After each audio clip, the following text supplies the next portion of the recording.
1972 was the year of the team in the National Football League. 26 teams coveted the Super Bowl in autumn, but by Christmas, only 4 survived. One was George Allen's Washington Redskins. Just one thing, men. Play every play as a big play and keep coming on every play and we'll win. Yeah! Blocking the Redskin challenge in the NFC were the Dallas Cowboys, a team steeped in a winning tradition and the incumbent Super Bowl champions. Waiting at the end of the long, dark tunnel in the AFC were Don Shula's Miami Dolphins. Anxious to avenge their humiliation by Dallas in the Super Bowl, the Dolphins ready to embark on an historic season.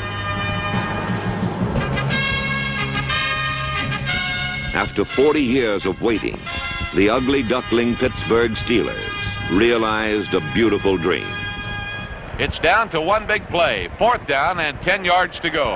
The Oakland Raiders have taken a 7-6 lead in a tough football game that has featured nothing but staunch defense all afternoon. Hang on to your hats. Here come the Steelers out of the huddle. Terry Bradshaw at the controls. 22 seconds remaining. And this crowd is standing. 50,000 of them. Seen their team go behind by 1 point. And Bradshaw back and looking again. Bradshaw running out of the pocket, looking for somebody to throw to, fires it downfield. And there's a collision. It's caught out of the air. The ball is pulled in by Franco Harris. Harris is going for a touchdown for Pittsburgh. Harris is going. 5 seconds left on the clock. Franco Harris pulled in the football. I don't even know where it came from. Fuqua was in a collision. There are people in the end zone. Where did he come from? Absolutely unbelievable. Holy moly. John Fuqua, apparently the intended receiver, in a collision with a defensive man, and from out of nowhere came Franco Harris. And I believe he was riding a white stallion down the field, heading up Franco's Italian army, charging under the football and galloping off into the sunset. In this year of the team, 1972 also saw the rebirth of the run. The best beef afoot was primed and packed into offensive lines, ready to roll back and ravage the front fours and linebackers. Secondaries, sitting pretty in cozy zone defenses, were no match for 260-pound earth movers with a full head of steam. Behind the blockers, tucked snug in their slipstream, came a runner, vanishing in their wake. While in years past, fans cheered for the bomb and marveled at a game of pass and catch, 1972 was a season on the run.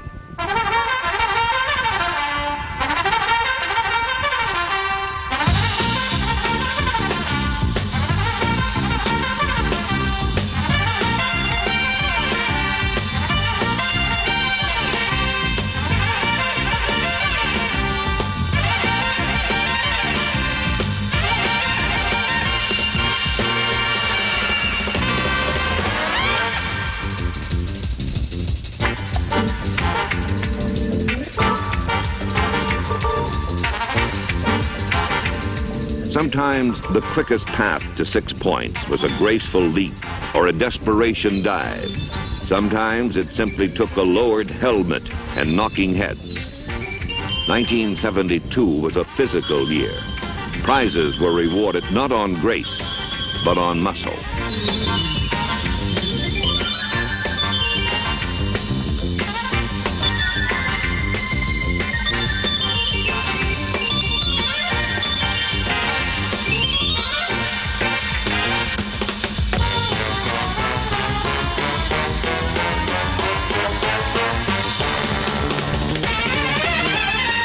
In 1972, every division winner but the 49ers had a 1,000-yard runner, and other teams that had little of anything else had one too.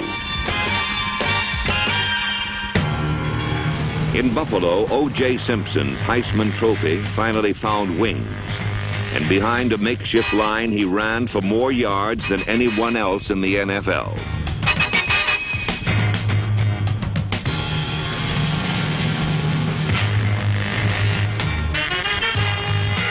In New York, the Giants flashed into contention on the legs of Ron Johnson. The San Diego Chargers were a collection of merry pranksters, considered too weak to win, and they didn't. But Mike Garrett gained 1,000 yards. In 1972, runners, receivers, linemen, and quarterbacks carried the ball. Quarterbacks in years past ran strictly from fear or as a desperate last resort. Now a defense splayed apart like a gaping wound made an inviting target for a willing quarterback. And in 1972, no quarterback was more willing than Bobby Douglas of the Chicago Bears.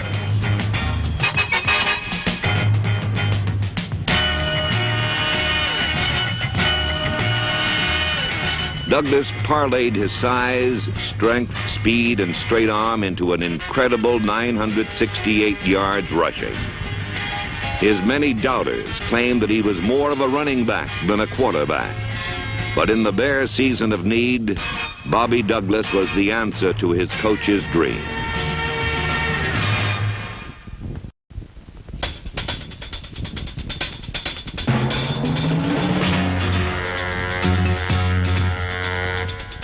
During the season on the run, it became increasingly difficult for receiver and quarterback to link up on pro football's most glamorous play, the home run bomb.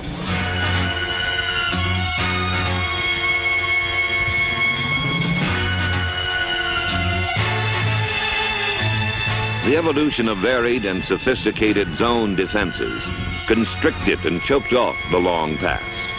At the snap of the ball, secondaries retreated in a backward ballet, and with feet moving like centipedes, they formed a barrier between ball and receiver.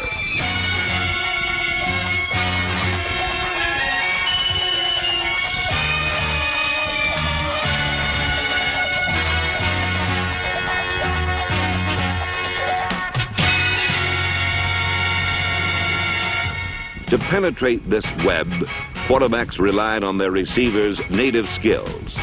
Often only luck or a sure pair of hands separated a touchdown from an interception.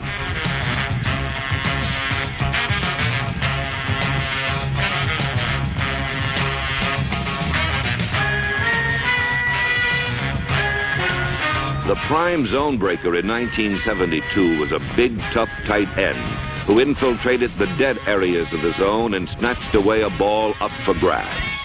The 49ers had such a man in number 82, Ted Kwolek. For converting a routine turn-in into a touchdown, there were no players quite the equal of the Detroit Lions' Charlie Sanders, number 88, or the Atlanta Falcons' burly Jim Mitchell, number 86.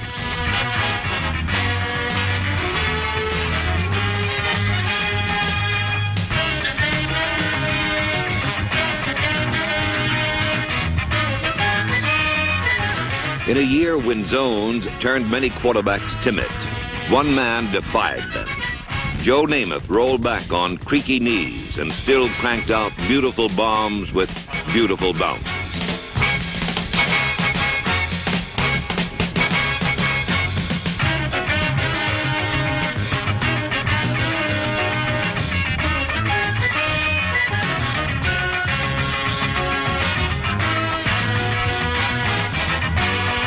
While passes, runners, receivers, and strategies stir the fury of the fan, the team, not the play, was the thing in NFL 72.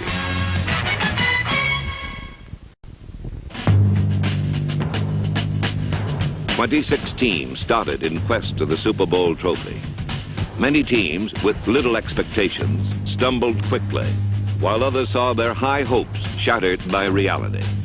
For in 1972, many once proud and mighty teams fell from glory.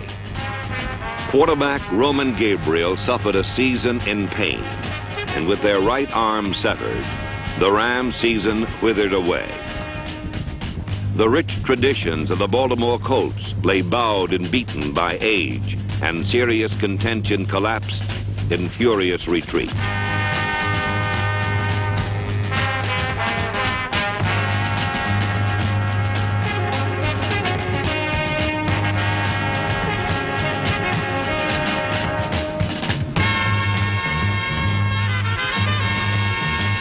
The summer forecasts predicted that the Kansas City Chiefs would gallop to the Super Bowl. But their hopes melted away early, and all that was left was the despair of 7 losses and the knowledge that their bitter rivals, the Oakland Raiders, wore the Western crown. Perhaps summer's sweetest dreams belonged to the Minnesota Vikings. Minnesota always had defense. Now they had Fran Tarkenton, and many said that when winter came, they would be champions. But when winter came, an old enemy had invaded their ice palace.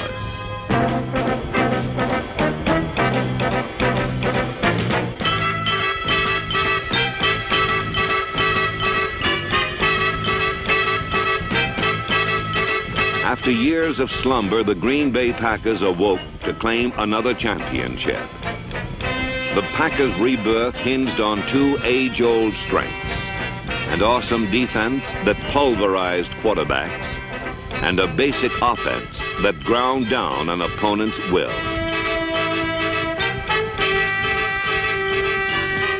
The Packers' brutal Hydra-headed running attack displayed the twin skills of MacArthur Lane, number 36, and John Brockington, number 42.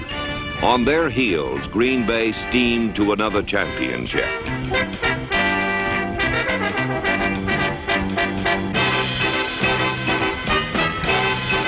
While the Packers have scaled the championship ladder many times, the Pittsburgh Steelers had barely stepped off the bottom rung in 40 years.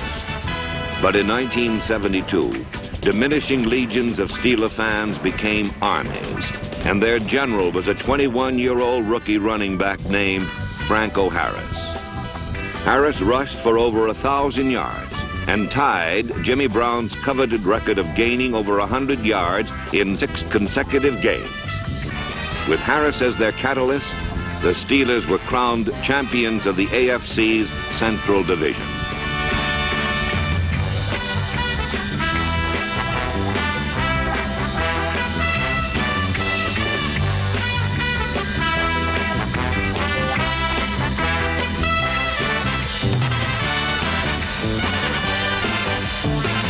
While Pittsburgh ended 1972 as Cinderellas, the Dallas Cowboys began the season as bona fide world champions. With a doomsday defense as their backbone, Dallas appeared to be on the verge of a football dynasty.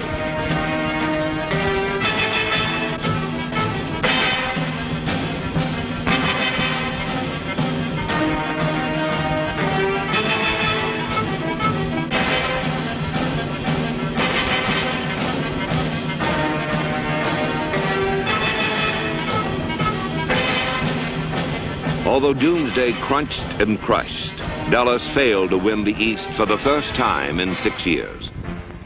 The Cowboys limped along until sore-shouldered Roger Staubach mended for the playoffs against San Francisco.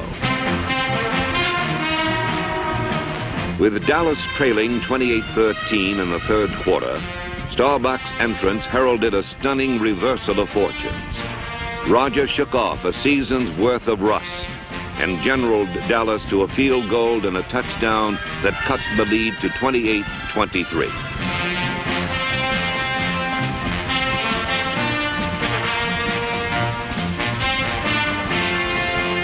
Dallas recovered an onside kick, and with 63 seconds remaining, Roger read the zone correctly and hit Billy Parks at the 10.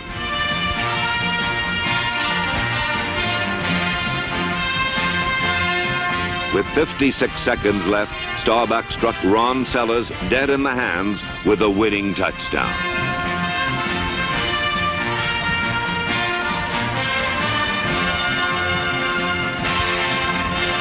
Victory kept the embers of a Dallas dynasty faintly aglow. Next, they would meet a team of character, the Washington Redskins. One last thing. Keep your poise, but be physical, okay?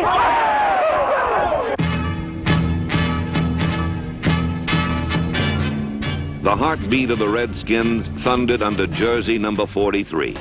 Larry Brown was George Allen's 1,000-yard workhorse, and for every yard he gained, he earned another bruise.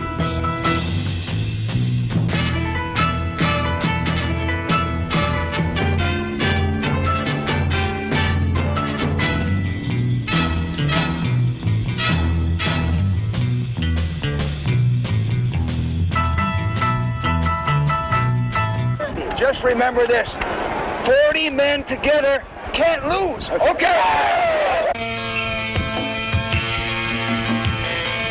These 40 men together became 39 when quarterback Sonny Jurgensen fell to injury.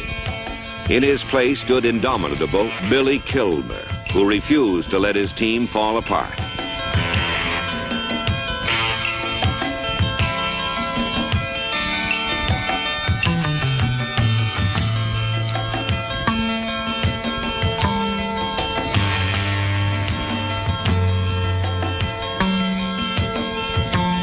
Kilmer often played hurt, but he played with heart, and Washington earned a well-deserved championship.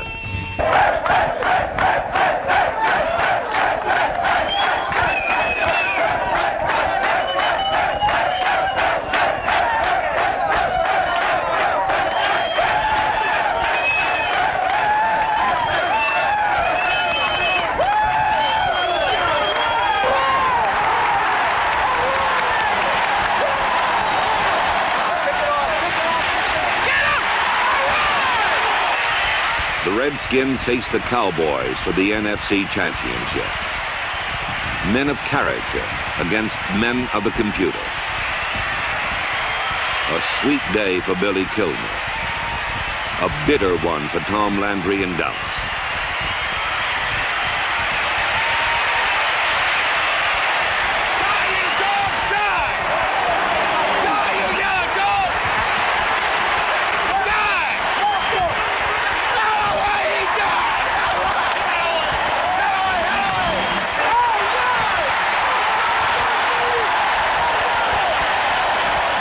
The rout finally ended, 26-3. Talk of a Dallas dynasty died, and Super Bowl visions danced in George Allen's head.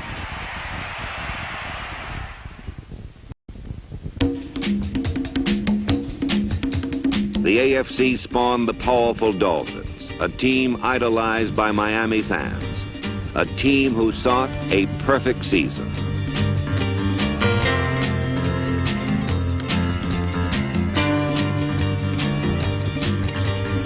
Miami's power resided in its ground game and a core of relentless runners. Inside came Larry Csonka, homing in on a collision course with the defense.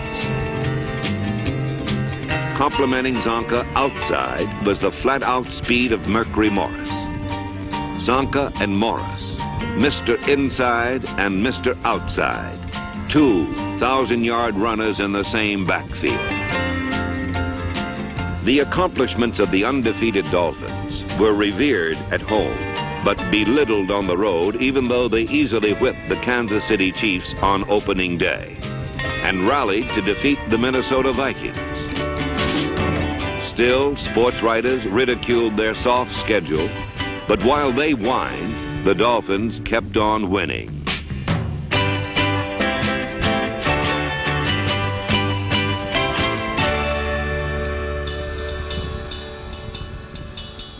Even more remarkable was the fact that Don Shula, like George Allen, lost his number 1 quarterback. Into the void left by Bob Greasy stood Earl Morrall, a man accustomed to stepping into adversity. Guided by Morrall, Miami played letter-perfect football, and after 14 games, Don Shula's remarkable Dolphins were undefeated.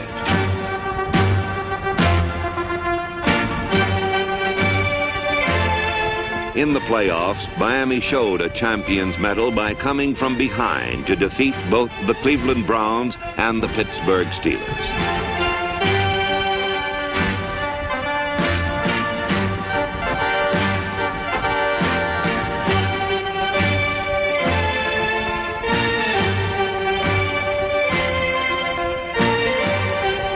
victorious in 16 straight games, the Dolphins came to the Super Bowl needing only a win over the Redskins to climax their perfect season.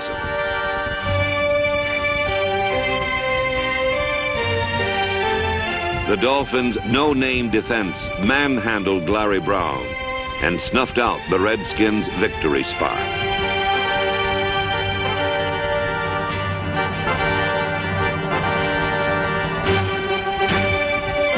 While their defense held Washington scoreless, Miami's confident, well-disciplined offensive machine chugged up and down the Coliseum.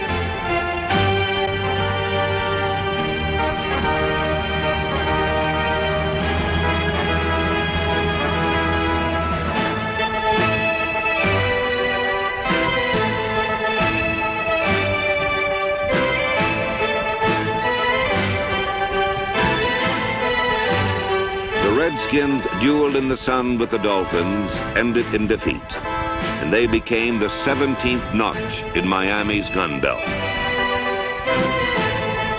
From the 26 teams that began the season, the list was winnowed down to one. In the year of the team, Don Shula's matchless Miami Dolphins were the team of the year.